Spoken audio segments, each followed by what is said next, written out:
はい、皆さんお元気ですか？今日はですね、今、名神高速道路を走っております。向かっているのが名古屋でございましてですね、先日ですね、パインバレーさんね、横浜の、パインバレーさんの大阪出張というのがありましてね、そちらで即日でインジェクションチューニングとか、あとカム交換とか、そういうことをねしてくれるっていうね、結構全国あちこち行かれてるんですけど、そこでですね、できるのならばインジェクションチューニングなんかしていただけたらね、バイクの調子がもっと良くなるんじゃないかということで、そしてね、いろいろ相談してたんですけど、実はこのウルトラさんですけど、以前から、アイドリングの調子がですね、いまいち良くないということで、なんていうかな、このよく言う不整脈っていうやつですね。ちょっと一瞬カタッと下がったり、ドドドドドドドドドドドドドドドドドドドっていうね、そういう感じのなんか不整脈っていうのが症状が出てるもんで、それをちょっとねお伝えするとですね、そのままでチューニングするとですね、ちょっとチューニングもしづらいと、安定してないとやっぱりチューニングはねしてもなかなかいい状態にならないということで、先に健康診断したらどうですかということで、エンジンの健康診断をしてみようということでね、その健康診断っていうのは出張ではちょっとできなくて、ダイノマシーンっていうやつ、台の上のしてね、ダイノマシンやから台の上のせちゃいますよ。ダイノマシンっていうマシンの、みたいなやつで台があるんですよね。バイクをその上に乗せて走ってる状態でいろいろチェックできると、エンジンの状態とかね、いろいろデータを調べてですね、悪いところを探せるということで、それをちょっと先にやってみて、不整脈をなくしてからチューニングをした方がいいと、そういう感じでアドバイスを受けましたんで、今ね、その名古屋のパインバレーさんの方に向かっております。パインバレーさんで横浜なんですけど、1年前ぐらいに名古屋の方に店舗を出されたということでね、大阪からだったら2時間ぐらいで行けますんで、どんな感じの診断が出るのかとかね、ちょっとやってみないとわからないんですけども、パインバレーさんの方にね予約を入れさせていただいて、今向かっているところでございます。はい、ということで名古屋やってまいりました。名神高速の小牧インターですね。小牧インター降りたらもうねすぐみたいですね。4分ぐらいで着くっていう風にナビは案内しておりますんで、もう着くと思いますよ。なかなか近くで便利ですね。高速降りてすぐっていうのが嬉しいですね。これ曲がるね。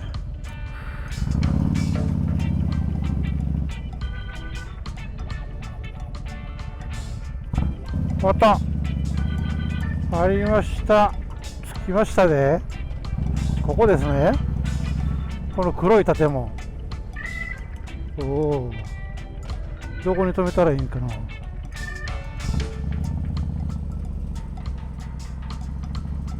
おお、かっこいい。かっこいいんですけど。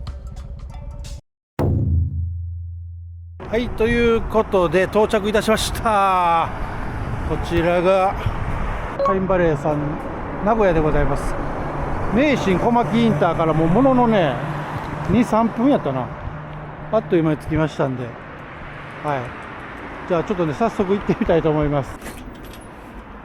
こんにちは。お世話になります。はい。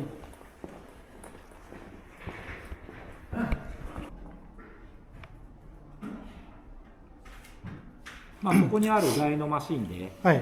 ク入れさせてもらって、実際も合わさせてもらって、そのパワーですとか馬力の測定っていうのをさせてもらうんですけど、それにあたって、一応注意事項みたいなのがございますので、こちらちょっと一通り読んでいただいて、お名前サインいただいて、であとこちらが健康診断のその元になるというか、問診票みたいなやつになってますので、ここだけご記入いただければと思います。いいですか。こちらで、マインバレーオリジナルの早速まず今傷のチェックですとか、あとは簡単にですけど目視でオイル漏れがないかどうかとか、なるほどなるほど、見させてもらってます。こんにちは。すみません、ちょっと動画撮らせてもらってます。すみません。ここでやるわけですね。そうです。すごいですね。こういうのダイナマシンにこの乗したことがないもんで、そうです。初めてがすごく楽しみです。なかなか見る機会ないですから。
タ取れましたんで、はい、ちょっと向こうの方ではデータをプリントアウトして、はい、それと合わせてご説明させていただきます。おお、もう終わりですか。はい、そうですね。あっという間ですね。そうですね。わかりました。もう終わりました。はい、すみません、お待たせしました。すみません、ありがとうございます。チューニングはされてるんですもんね。今の状態でチューニングされてるんですね。あ、そうですか。今はわかりました。はい、マフラーと単純にエアクリーナーが変わってるっていう。あ、そういうことですね。そうですね。一応このグラフがこのような感じに出ておりまして。ですね、馬力としては、68.31、はい、でトルクが 11.70 出てますよということになるんですけども、はい、現在、走るときになんか違和感とかちょっと不満なとことかって何かございますか？まあギクシャク？ギクシャク。それ大体何回転ぐらいでギクシャクする？いや、ちょっとそれは僕ちょっとわからないな。一応そのグラフもあくまでも目安なんですけど、はい、こういうふうにこっちが馬力で、はい、こっちがトルクになるんですけど、グラフがこう立ち上がってきますよね。はい、で下がエンジンの回転数です。はい、回転数に合わせてこうグラフがいくような感じなんですけど、理想的なグラフでいくと、はい、こう立ち上がっててこう綺麗に弧を描くようなグラフが一応理想的ではあるんですね。でこのグラフですとちょっと谷になっているところが谷になっているところがありまして、はい、こういうのが実際走って乗りづらさだったりとか、ちょっと低速のギクシャク感だったりとかにつながるケースが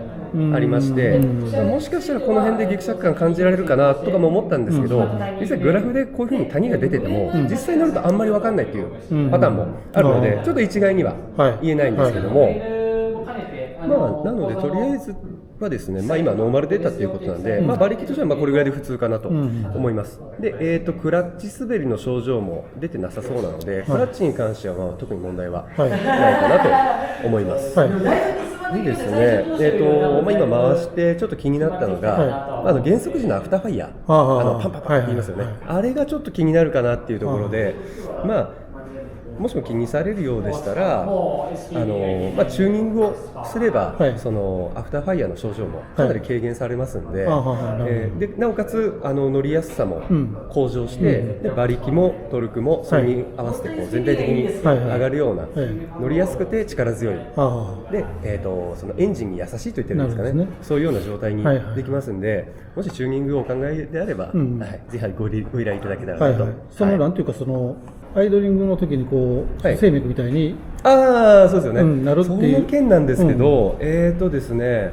おそらく、点火系じゃないかなとは思うんですけど、点火系が疑わしいっていうふうに一概に言っても、点火系だとやっぱプラグコード、イグニッションコイルだったりとか、いろいろ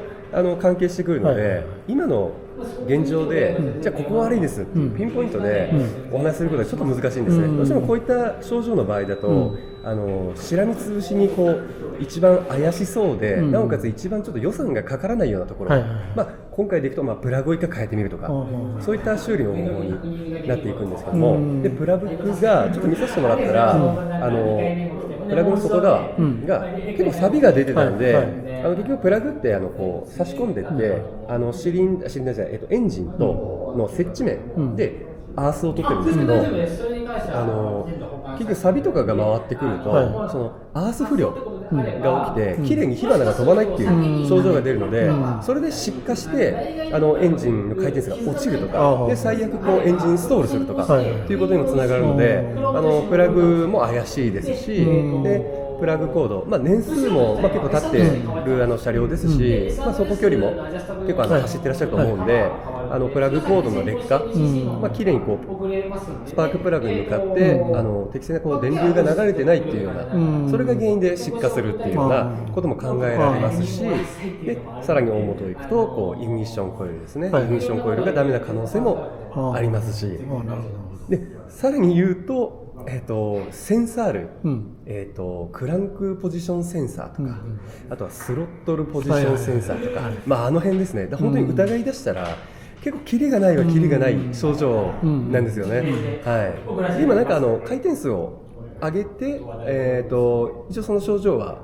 軽減はされてるっていう感じですかね。そうですああ、そうですか。ノーマルに戻してマシにはなってるんです。まあ一応なるんですけど、はいはいはい。なるほどなるほど。前はその800に下げてたんで、はい、その時はもうストンと落ちた時に演奏しちゃう。ああ、そういうことですね。それがちょっと嫌で一回戻しましょうかっていうことで戻して、なるほど。今その状態なんです。あ、そうですか。じゃあもう無理やりと言ったらあれですけど、まあ無理やりちょっと回転数を少し、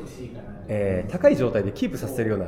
状態ってことですね。ああ、そういうことですね。はい。おそらく点かけ返しかなと。あ、そうですか。はい、思います。大阪ではね、虹エア知ってるんじゃないかっていうふうなことも言われてたんですけども、雰囲気的には点かけ。僕の見解としては、まあ、もちろんメカニックによって、まあ、その見解が違う場合もあるので、一概にこれが正しいよっていうお話はできないですけども、一応僕の見解としては、まあ、点かけかなっていうようなところですね。まあ、虹エアももちろん考えられなくはないんですけど、はい。まずプラグ、そうですね、プラグを変えてみるのが一番安価で、まあ一回試してみようっていう、まあ変えて悪いことはないですもんね。そうですそうです、もう今の時点でまあプラグが完全に悪さしてないにしても、まあ錆は出てる状態なので、まあ交換時期ではあるので、ちょうどいいタイミングなのかなと思いますので、プラグ変えてみたらいかがかなというところで、はい。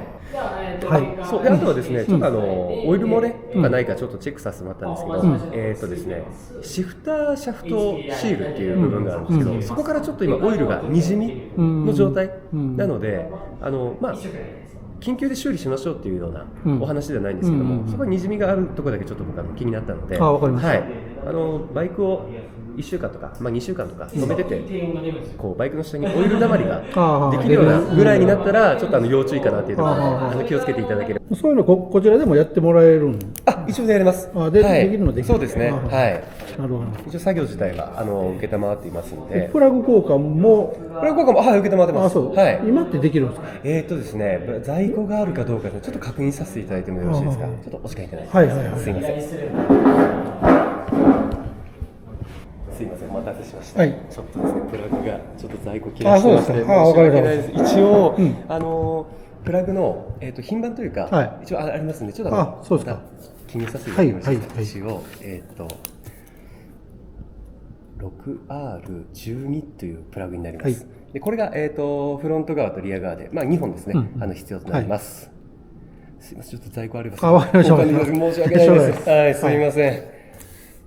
そうですね、まあ、そうしましたらやっぱりまずはプラグを変えてみて、一旦様子見ていただくのが一番いいかなと思います。はい、ありがとうございます。はい、以上となります。はい、よろしくお願いします。はい、ありがとうございます。ということで、パインバレー名古屋さんでね、健康診断していただきました。丁寧にね、見ていただいて、すんごい音やったけど、ダイヤのマシンのちょっとね、音がちょっとびっくりしましたけども、かなりバリバリ言うてましたけどね。まあ結果としては、不整脈ね、前から言ってたエンジンのアイドリングの不整脈については、原因で考えられるのはプラグじゃないかということで、まずおすすめは、プラグ交換と、あとはプラグコードとかね、そっちの方の交換をされたらどうですかっていうことでしたね。で、今回ね、この診断してもらってね、データいろいろ見せてもらいましたけども、これで5500円でやってもらえるんでね、結構自分のバイクの、状態がどうなのかとかいうのがいろいろ分かるということでね、結構お安くていいんじゃないでしょうか。はい、あとなんていうの、アフターファイヤーっていうんですかね、バリパンパンパンパン。その辺も、チューニングすると良くなりますよと。あとは加速とかね、その辺も良くなりますよと。なんでやっぱりチューニングはね、してみたいなと思いますんで、またね、こちらの方に来るか、あとまた大阪ね、出張の方でもチューニングはできますんでね、大阪出張の時に合わせてやっていただくかということで、今後のね、方向性が決まりましたということなんで、良かったかなというのも思います。ということで今回はパインバレーさんの名古屋店ですね、名古屋店さんの方で健康診断していただきました。